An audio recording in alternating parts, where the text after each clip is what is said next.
दोस्तों, रामायण हमें जीवन में बहुत कुछ सिखाती है और आज के इस वीडियो में भी हम रामायण से जीवन की कुछ सीख सीखेंगे। सबसे पहले यहाँ पर हम सीखेंगे मिसकम्युनिकेशन के बारे में, मिसअंडरस्टैंडिंग के बारे में। रामायण का एग्जाम्पल देकर यहाँ पर मैं आपको बताऊंगा कि किस तरह से एक गलतफहमी ने बाली की जीवन लीला खत्म कर दी। रामायण में बाली और सुग्रीव दोनों भाई थे। बाली बड़ा भाई था और सुग्रीव उसका छोटा भाई। बाली बहुत ही बलवान था और उसे इस बात का बहुत ही घमंड था। किसी कारण से बाली का एक दानव के साथ शत्रुता हो गई। एक दिन वही दानव बाली के दरवाजे पर आकर उसे युद्ध के लिए ललकारने लगा। बाली बहुत ही बलशाली था, उसे इस बात का बहुत घमंड भी था और वो किसी की चुनौती को अस्वीकार नहीं कर सकता था।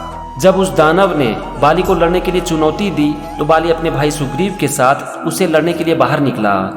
अब जैसे ही उस दानव ने दोनों भाई को एक साथ देखा तो वो डरकर अपने गुफे में भाग गया। अब बाली ने सुग्रीव से कहा कि मैं गुफे के अंदर जाकर उस दानव को मार कर आता हूँ, तुम यहीं पर बाहर में मेरा इंतजार करना। बाली उस दानव से लड़ने के लिए गुफे के अंदर चला गया और उसका भाई सुग्रीव गुफे के बाहर खड़े होकर वहीं उसका इंतजार करने लगा। सुग्रीव ने उस गुफे के बाहर लगभग 1 साल इंतजार किया, लेकिन बाली वहां से बाहर नहीं निकला। तभी सुग्रीव ने देखा कि उस गुफे के अंदर खून की धारा बह रही है और वहां से किसी के चीखने की आवाज भी आ रही थी। तो उसे लगा कि उस दानव ने उसके भाई बाली को जान से मार दिया है। अब सुग्रीव को डर लगने लगा कि वो दानव गुफे से बाहर निकलकर उत्पात न मचाने लगे और इसलिए उसने एक बड़े से पत्थर को लेकर उस गुफे के दरवाजे को बंद कर दिया। सुग्रीव अपना राज्य किष्किंधापुरी वापस लौट गया और बहुत दिन तक अपने भाई की मृत्यु की शोक में पूरी तरह से डूबा रहा। अब किष्किंधापुरी में सबको लगने लगा कि राजा के बिना राज्य पूरी तरह से बिखर जाएगा और इसीलिए सबने मिलकर सुग्रीव को वहां का राजा बना दिया। सुग्रीव का राज्याभिषेक चल रहा था, तभी बाली वहां पर पहुंच गया। एक्चुअल में बाली मरा नहीं था, बल्कि बाली ने उस दानव को मार दिया था। बाली किष्किंधापुरी पहुंचकर जैसे ही सुग्रीव का राज्याभिषेक होते हुए देखा तो वो एकदम से तिलमिला उठा। उसे लगने लगा कि उसके भाई सुग्रीव ने एक चाल चली है।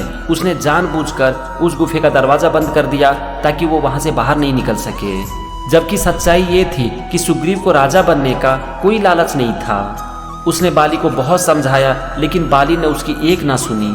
उसे राज्य से बाहर निकाल दिया, उसे जान से मारने की धमकी देने लगा और यहाँ तक कि सुग्रीव की पत्नी को उससे छीनकर उसे अपने पास रख लिया। अब जरा सोचो कि बाली ने ऐसा क्यों किया। इसका एक ही कारण था, गलतफहमी। सुग्रीव ने कुछ कारण से कुछ काम किया और बाली ने कुछ और समझ लिया और ये बन गया उसकी मृत्यु का कारण। दोस्तों, हम सब भी अपनी जिंदगी में तो ऐसे ही करते हैं ना। कोई कुछ बोलता है और हम कुछ और समझ लेते हैं और ये बन जाती है एक बहुत बड़ी मुसीबत की जड़। अगर बाली ने सुग्रीव से पूछ लिया होता कि तुमने ऐसा क्यों किया तो सारी गलतफहमी और समस्याएं खत्म हो सकती थी, लेकिन बाली ने ऐसा करना उचित नहीं समझा और ये बन गया उसके विनाश का कारण। यहाँ पर हम सब के लिए सीखने वाली बात है कि कभी भी दूसरों के बात को ना निगेटिव में मत लो। आप दूसरों की बात को या तो एज इट इज लो या पॉजिटिव में लो। अगर आप दूसरों की बात को निगेटिव में लेना चाहते हो तो एक बार उससे पूछ लो कि उसके कहने का मतलब क्या था। अपने ईगो और अपने घमंड को छोड़ो और उससे पूछो कि मैं आपकी बात को इस तरह से ले रहा हूँ, क्या आपका यही मतलब था। इससे आप बहुत बड़े प्रॉब्लम से बच सकते हो। अगर आपने ये एक छोटा सा डिसीजन ले लिया कि मैं कभी भी किसी के बात को निगेटिव में नहीं लूँगा, मैं या तो एज इट इज लूँगा या फिर पॉजिटिव में लूँगा, तो फिर आप देखोगे कि कभी भी आपके साथ ना या फिर आपकी वजह से मिसकम्युनिकेशन यानी कि गलतफहमी नहीं होगा और इससे आपकी रिलेशनशिप भी दूसरों से बहुत अच्छी होगी। और ये चीज़ आज हम रामायण से सीख सकते हैं। चलो आगे बढ़ते हैं और देखते हैं कि रामायण से और हम क्या सीख सकते हैं। जब भगवान राम ने सुग्रीव की कथा सुनी तो उन्होंने प्रण किया कि मैं बाली का वध करूंगा और उन्होंने सुग्रीव से कहा कि वो बाली को युद्ध के लिए ललकारे। अब सुग्रीव बाली के दरवाजे पर पहुंच गया और उसे युद्ध के लिए ललकारने लगा। कहते हैं कि अहंकार किसी भी इंसान की बुद्धि को पूरी तरह से भ्रष्ट कर देती है और यही हुआ था बाली के साथ। सुग्रीव बाली से बहुत कमजोर था और फिर भी उसे युद्ध के लिए ललकार रहा था, लेकिन बाली अहंकार में इतना चूर था कि वो समझ नहीं पाया कि सुग्रीव ऐसा कैसे कर सकता है। वो समझ नहीं पाया कि अगर सुग्रीव उसे युद्ध के लिए ललकार रहा है तो इसके पीछे जरूर उसकी कोई न कोई योजना होगी। ये बात उसकी पत्नी तारा समझ गई और उसने बाली को बहुत समझाने की कोशिश की कि वो सुग्रीव से लड़ने के लिए ना जाए। उसने बाली से कहा कि अगर सुग्रीव उसे युद्ध के लिए ललकार रहा है तो इसके पीछे जरूर उसकी कोई न कोई योजना होगी। तारा ने बाली से यहाँ तक कहा कि राम और लक्ष्मण दोनों ही सुग्रीव के साथ हैं। राम ने ताड़का और सुबाहु का वध किया है, शिव के धनुष को तोड़ा है और वे दोनों कोई साधारण मानव नहीं हैं। लेकिन एक इंसान के सर पर जब अहंकार चढ़ जाता है ना तो ये उसके बुद्धि का विनाश कर देती है और यही हुआ था बाली के साथ। बाली सुग्रीव की योजना को समझ नहीं पाया, अहंकार में चूर होकर उसने अपनी पत्नी का बात नहीं माना और वो बाहर निकलकर सुग्रीव से युद्ध करने लगा और भगवान राम के हाथों मारा गया। दोस्तों, अहंकार का अंत इसी तरह से होता है। जब एक इंसान के अंदर अहंकार चढ़ जाता है ना तो ये उसके सोचने समझने की शक्ति को पूरी तरह से खत्म कर देती है और यही बन जाती है उसके विनाश का कारण। उसका विनाश कोई और नहीं करता बल्कि उसका अहंकार ही उसका विनाश कर देती है और यही चीज आज हमें रामायण सिखा रही है।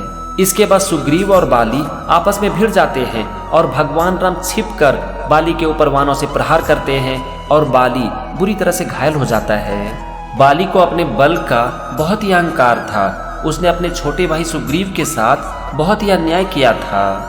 सिर्फ एक शक के आधार पर उसने सुग्रीव को राज्य से बाहर निकाल दिया था और उसकी पत्नी को अपने पास रख लिया था। अपने छोटे भाई के साथ इतना अन्याय करने के वक्त उसे नीति याद नहीं आई, लेकिन जब भगवान राम ने उसे छिपकर मारा तब उसे सारी नीति याद आने लगी। बाली भगवान राम से कहते हैं कि हे राम, आप तो मर्यादा पुरुषोत्तम हैं। आप मुझे सिर्फ इतना सा बता दीजिए कि छिपकर मेरे ऊपर वानों से प्रहार करके आपने किस मर्यादा का पालन किया है। आपने जिस तरह से मेरे ऊपर प्रहार किया है ये वीरों का नहीं बल्कि कायरों का काम है। क्या इससे आपने अपने वीरता के ऊपर कलंक नहीं लगाया है। बाली आगे कहते हैं कि हे राम, लड़ाई तो हम दोनों भाइयों के बीच थी, फिर छिपकर आपने मेरा वध क्यों किया। क्या आप आर्यों का यही आदर्श है। मेरा तो आपके साथ कोई वैर नहीं था, फिर किस कारण से ये सुग्रीव आपको इतना प्यारा हो गया और मैं आपका वैरी हो गया। इसी को गोस्वामी तुलसीदास जी इस तरह से लिखते हैं, धर्म हेतु अवतरे हूँ गोसाई, मारे हूँ मोही व्याध की नाई। मैं बैरी सुग्रीव प्यारा, अवगुण कवन नाथ मोहि मारा। बाली कहते हैं कि हे गोसाई, आपने धर्म की रक्षा के लिए अवतार लिया है। अब यहाँ पर भगवान राम कहते हैं कि हे बाली, तुम जिस धर्म और नीति की बात कर रहे हो उसी धर्म और नीति के बारे में तुमने अपने जीवन में कभी सपने में भी नहीं सोचा। क्या तुमने कभी भी धर्म और नीति का पालन किया है। तुमने कभी भी इसका पालन नहीं किया और आज मरने के समय तुम्हें ये सारी बातें याद आ रही है। धर्म को जाने और समझे बिना आज तुम मुझे धर्म का उपदेश दे रहे हो। भगवान राम आगे कहते हैं कि हे बाली, धर्म की बात तो दूर है, तुमने तो सामान्य व्यवहार भी नहीं किया।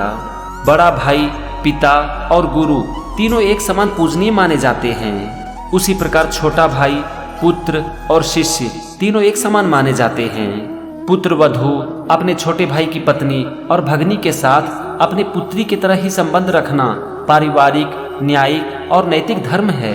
लेकिन तुमने कभी भी किसी भी मर्यादा का पालन नहीं किया।